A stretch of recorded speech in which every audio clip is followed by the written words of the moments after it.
Alright folks, and we're back, and now it's time to start the show with my favorite segment, your favorite segment, everyone in the world's favorite segment.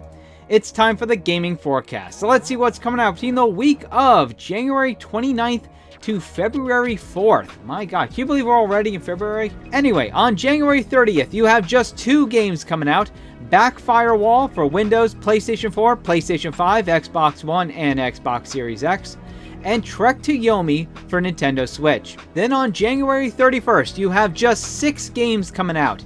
8-Bit Adventures 2 for Windows, Age of Empires 2 Definitive Edition for Xbox One and Xbox Series X, Power Wash Simulator for Nintendo Switch, PlayStation 4, and PlayStation 5, Raiden 4 X Mikado Remix, making its North American debut on Windows, PlayStation 4, PlayStation 5, Xbox One, and Xbox Series X, SpongeBob SquarePants The Cosmic Shake for Windows, Nintendo Switch, PlayStation 4, and Xbox One, and We Were Here Forever for PlayStation 4, PlayStation 5, Xbox One, and Xbox Series X. Then on February 1st, you have Rhythm Sprout for Windows, Nintendo Switch, PlayStation 4, PlayStation 5, Xbox One, and Xbox Series X.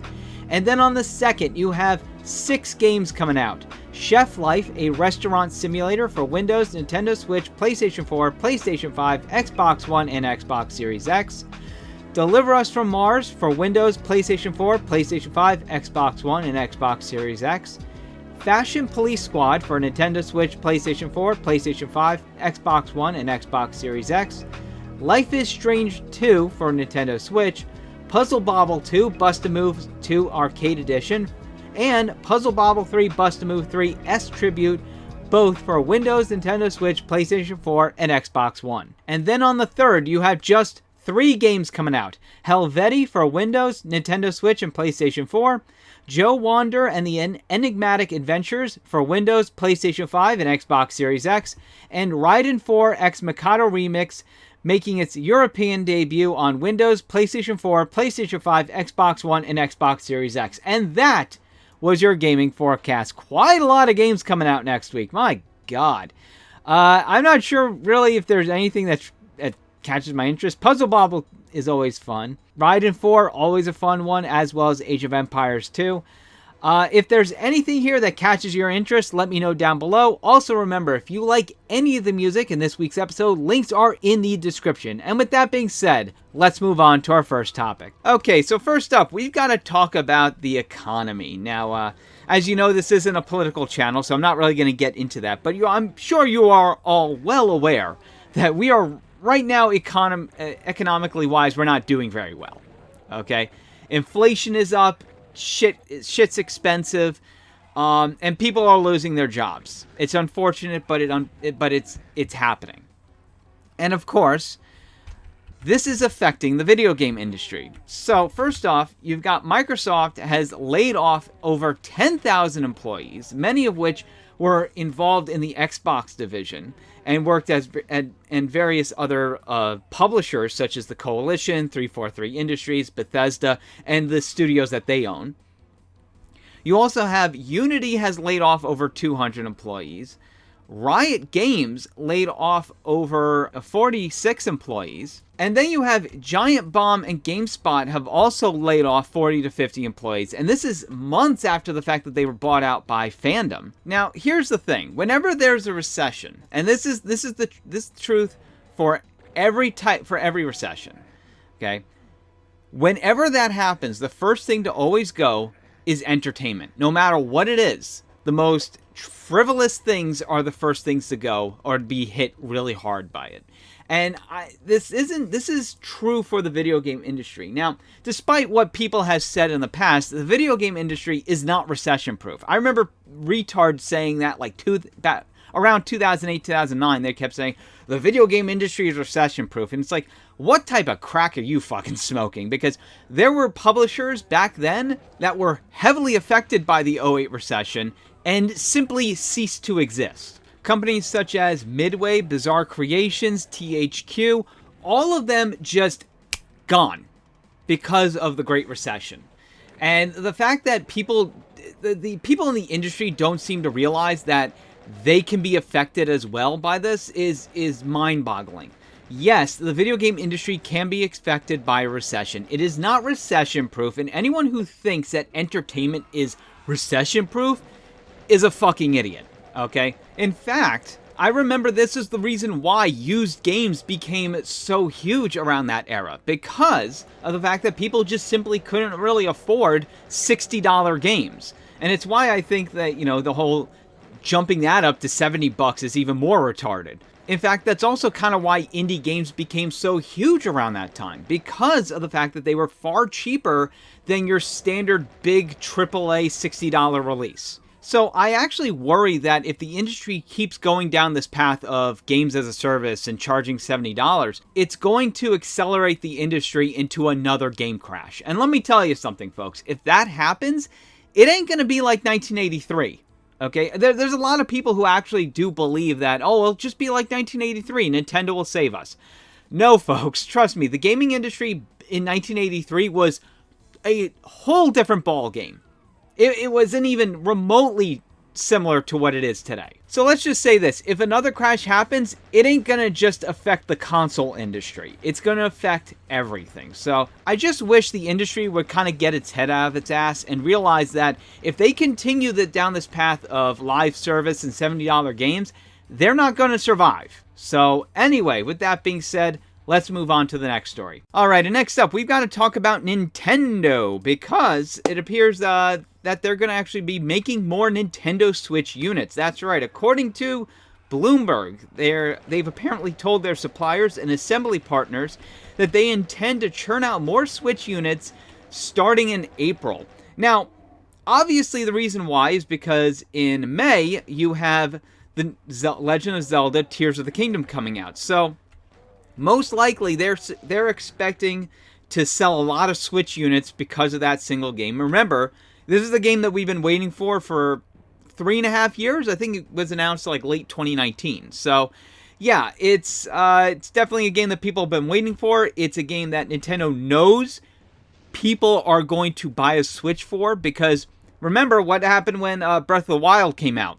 People bought Switches just for that game, even though it was also on the Wii U.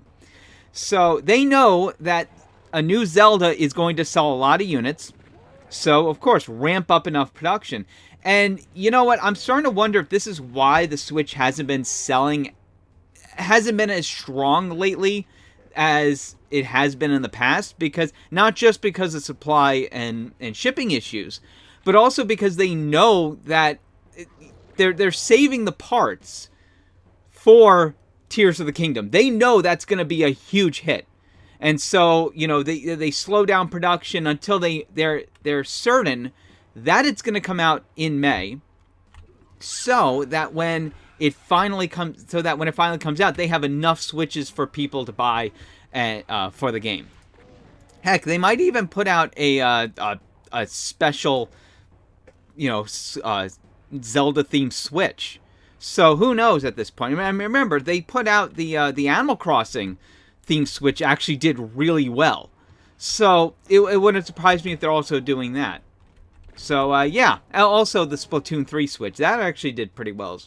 So yeah, it's interesting though. I think Nintendo should be cautious, because here's the thing, okay? If you're going to ramp up production and you're pretty low on parts and such, well, you better be careful that you actually have a next-gen Switch to replace it. Because if you run out of parts for the old Switch, and you don't have a new system to kind of replace it, with new parts to replace it, then that can put you between a rock and a hard place. That can really fuck you up, especially considering that the Switch is going on 6 years. You know, I think March 3rd, right? I think March 3rd, 2017 is when it came out. So, well, yeah, 2017, but I think it was March 3rd. So, yeah, we're getting up to the 6th anniversary of it. So, yeah, it's really showing its age. It's been showing its age for, like, the past 2 years.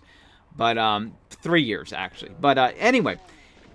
So, yeah, I think Nintendo should definitely be cautious, but at the same time, I understand why they're ramping up Switch production. Anyway, guys, I'm going to take a short break, and we'll be right back after this. 2 burgers to go, please. Help me!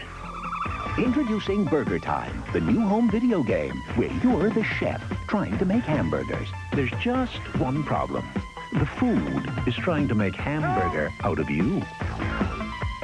Another hot new arcade game for Intellivision, Burger Time. With arcade-like super graphics, only on Intellivision. We're closed now.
All right, folks, we're back. And first up on our next round of stories, we got to talk about War Thunder. Now, if you don't know what that is, it's a MMO, military MMO.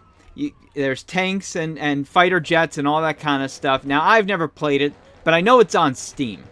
But apparently, it seemed that they might actually, their forums at least, might be in a little bit of trouble with the U.S. military. You see, apparently, one of their users, going by the name of Space Navy 90, got into a bit of an argument with the other users, and in order to prove his point, decided to leak information from the manual of a F-16A fighter jet and an AIM-120 Advanced Medium Range Air-to-Air Missile.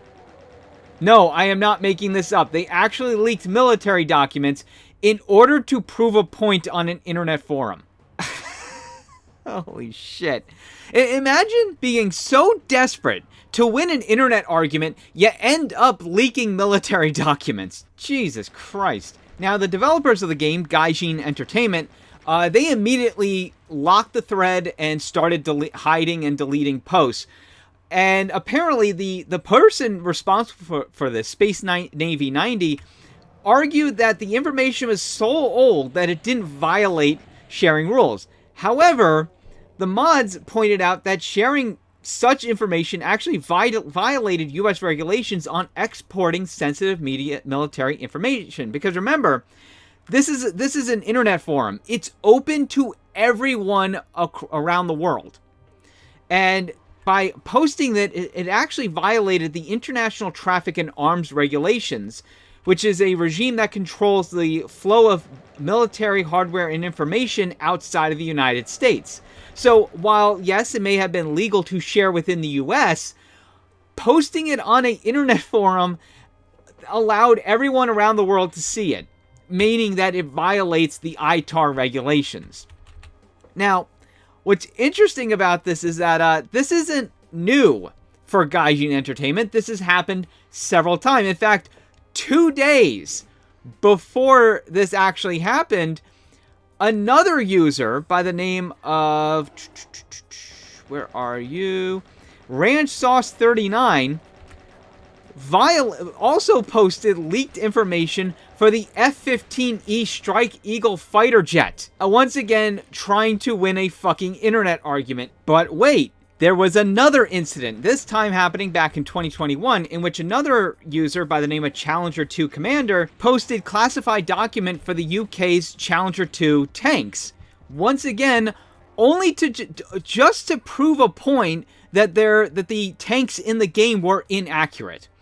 Look, I understand wanting to be as accurate as humanly possible, but when you're violating international laws in order to do so, it ain't worth it.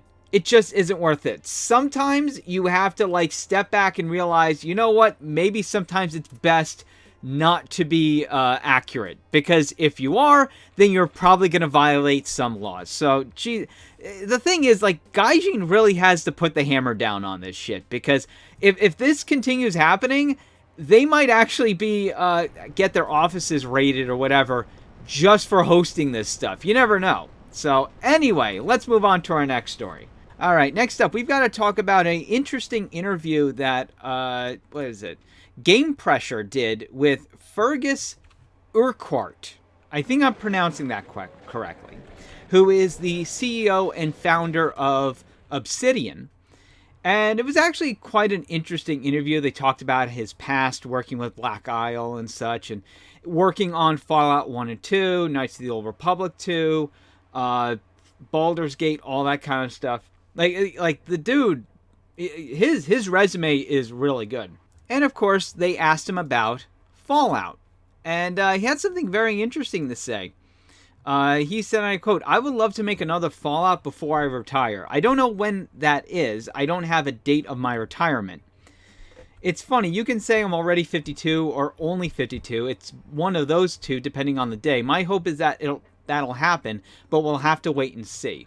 Now, of course, keep in mind that Obsidian is owned by Microsoft. So, and who also owns Bethesda, who owns Fallout series. So it is very much possible that they couldn't do another Fallout game.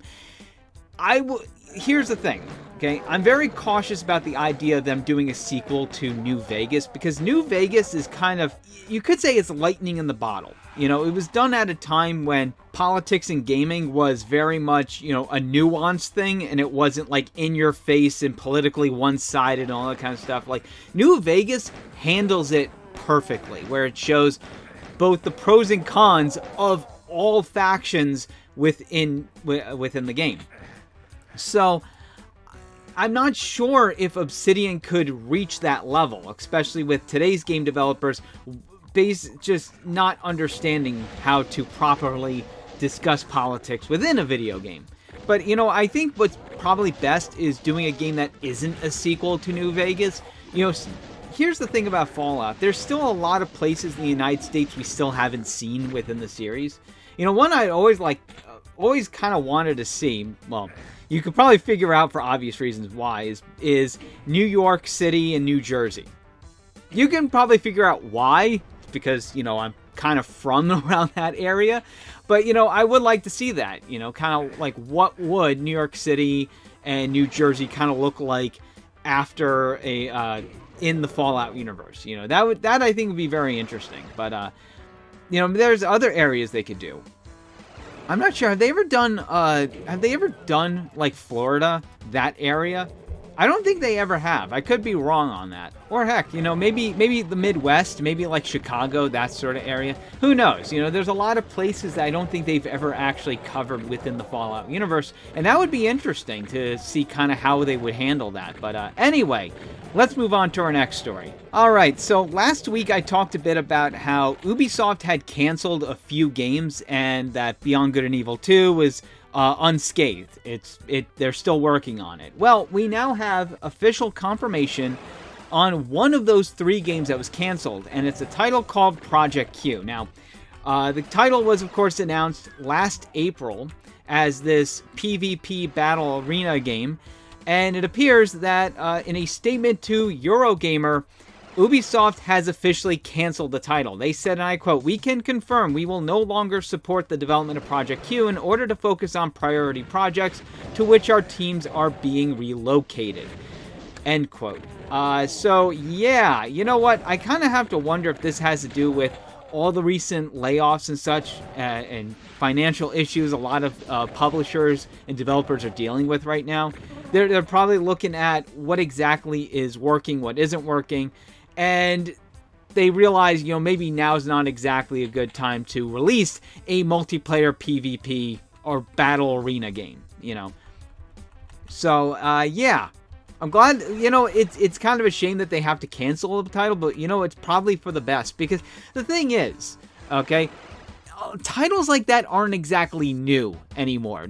Every publisher is putting out a PvP battle arena game. It's not really anything that's original. So I think it's probably for the best that they don't release another one in an already crowded field. You know what I mean?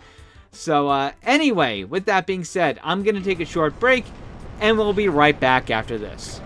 Fabulous Las Vegas, Nevada, the jewel of the desert, a city of never ending. Powered by the miraculous LuIzA Casino. Nicely show. It's no wonder Las Vegas has become. I was walking along, minding my business, when out of an orange-colored sky. Wonderful you come by. One look and I yell timber.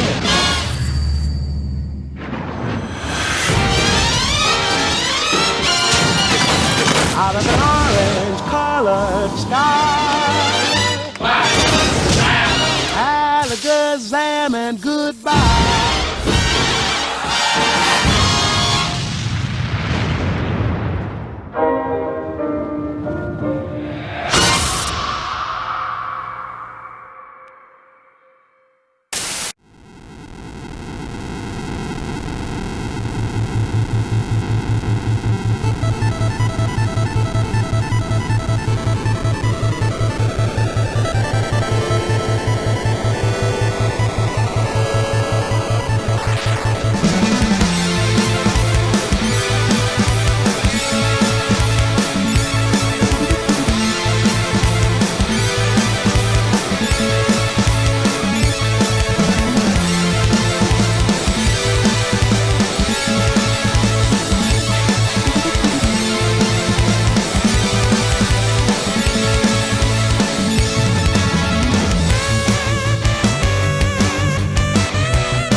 Alright folks, and we're back, and first up on our last round of stories, we've got to talk about Marvel's Avengers, because Crystal Dynamics has confirmed that the game will be shutting down starting September 30th. That's right, ladies and gentlemen.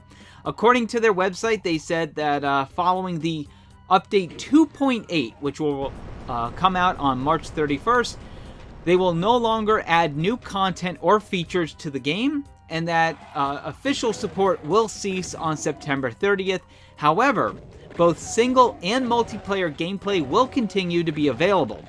Of course, how long that will last, we have no idea. On top of this, starting with update 2.8, they will be turning off the cosmetics marketplace, and credits will no longer be purchased, and all remaining credit balances will be converted into in-game resources to aid ongoing adventures. And they released a table as to different credits and all this kind of stuff. I've never really played the game, so I don't really know much about it. Now, here's the one that really got me.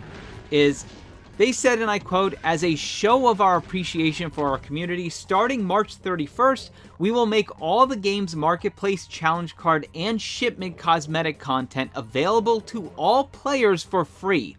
Every single outfit, takedown, emote, and nameplate from the marketplace, challenge cards, and shipments will be free for all players from this date onwards if you own a copy of the game." So, essentially, they're outright admitting that if you bought any of this shit previously, then you've wasted your money. You know what this kind of reminds me of? It reminds me of when Valve announced that Team Fortress 2 was going free to play, except it was such a sudden announcement that people who had bought it like the day before were absolutely pissed, and I think Valve eventually had to refund them. But still, I just think of this as just funny as hell. Like, if you basically bought any of this shit previously, congratulations, you've wasted your money. Now, some of the discourse I've seen about this is people claiming that, oh, this failed because it went woke. That's not it, okay? I'll tell you why it failed. One, nobody likes live service games. That was the big one. No one wanted an Avengers game, especially one that has all these live features and is microtransactions out the ass, okay?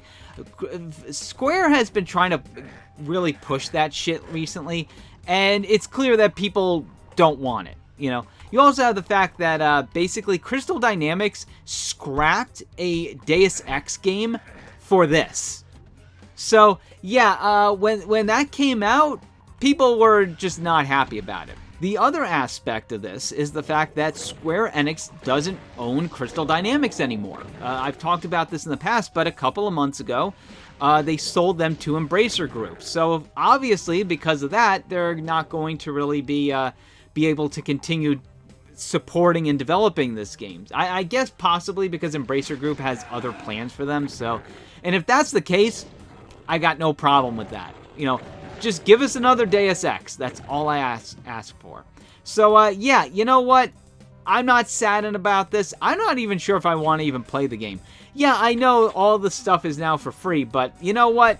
Not interested. Just not interested at all. So, goodbye, Marvel's Avengers. We hardly played ye. Now, let's move on to our next story. Alright, and next up, I want to talk about something that I came across recently. So, there's a YouTuber by the name of Mad Little Pixel. By the way, shout out to him, because he did a very good job covering this entire story. This is a couple of weeks ago, so I'm a bit late covering it, but I thought it was very interesting, and like I said, he did a very good job covering this entire thing, so I recommend you go to his channel and check out all the videos he did on this. So, here's what happened. So on eBay, there was a copy of Castlevania Dracula X Rondo of Blood for the PC Engine CD-ROM.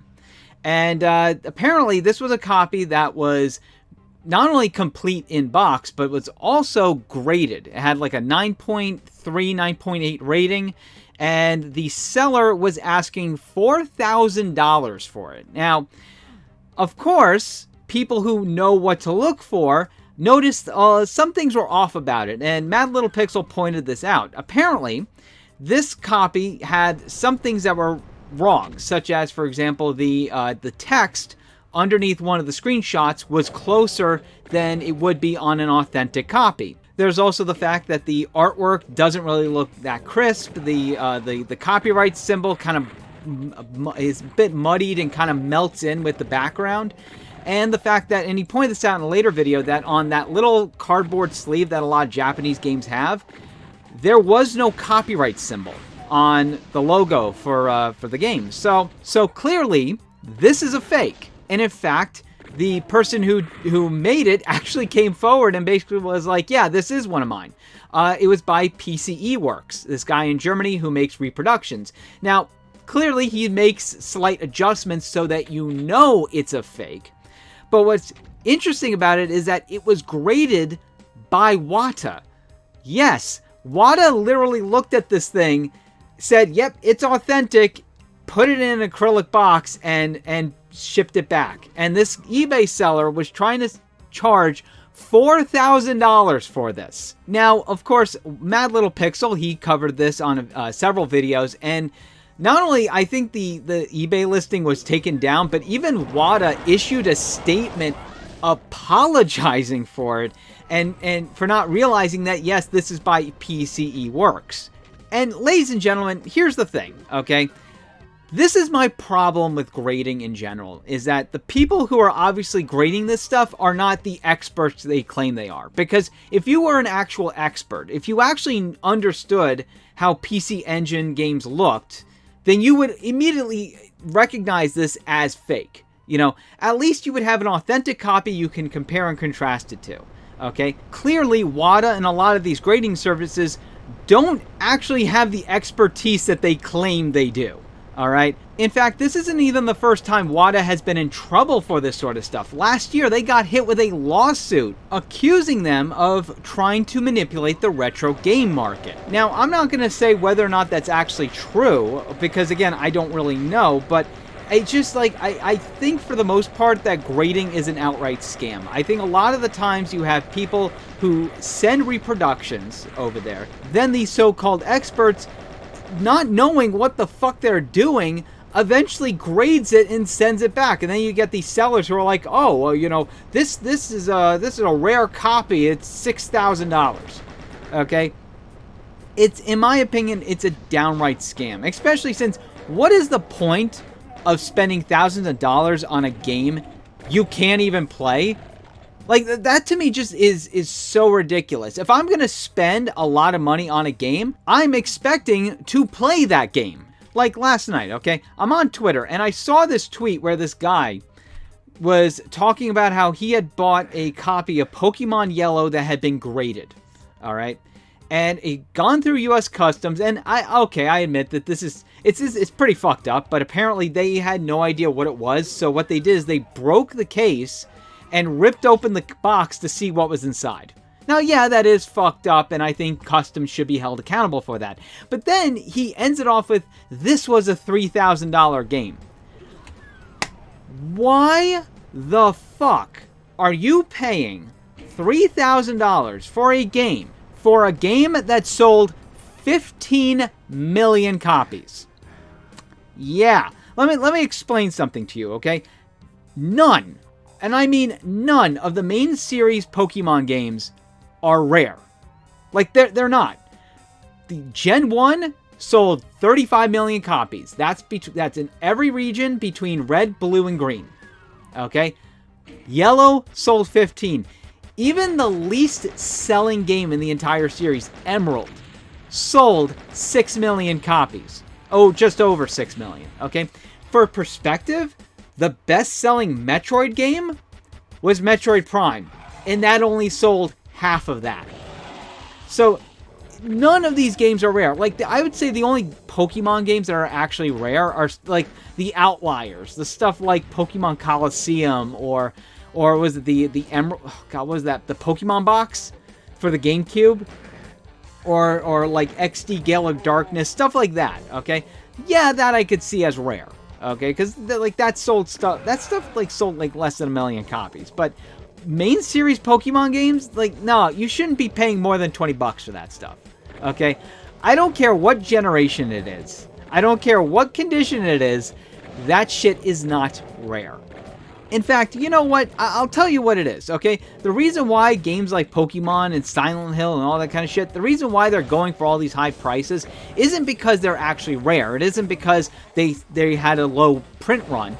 No, it's because of the franchise it's from. This is the problem I have with speculation markets, because they're speculating on franchises that aren't rare. That are well known, they're household names, and they're simply saying, well, because it's a part of a popular franchise, therefore it's rare.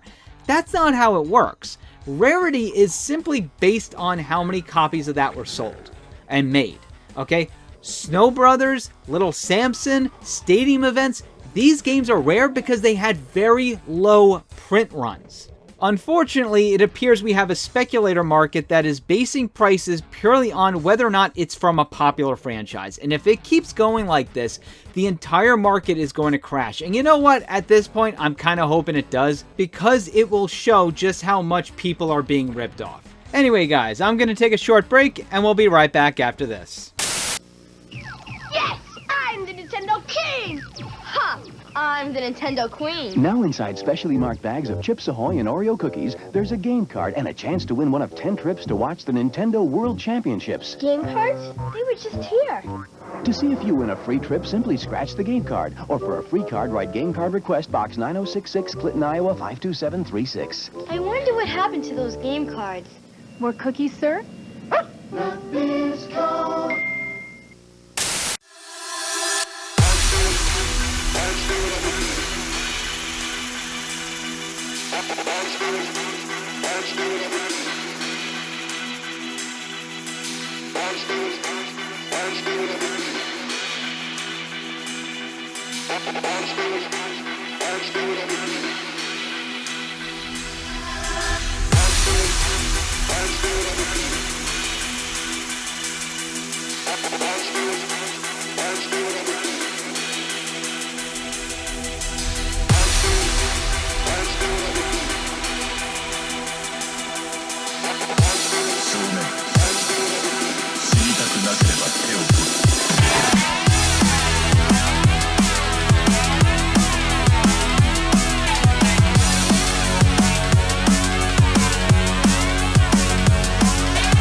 Alright folks, and that's it for this week. I want to thank you all for listening. Remember, if you like any of the music in this week's episode, links are in the description. There's also a playlist called Single Player Radio, and it's all music from past episodes. And with that being said, I'll see you next week, and remember to keep gaming.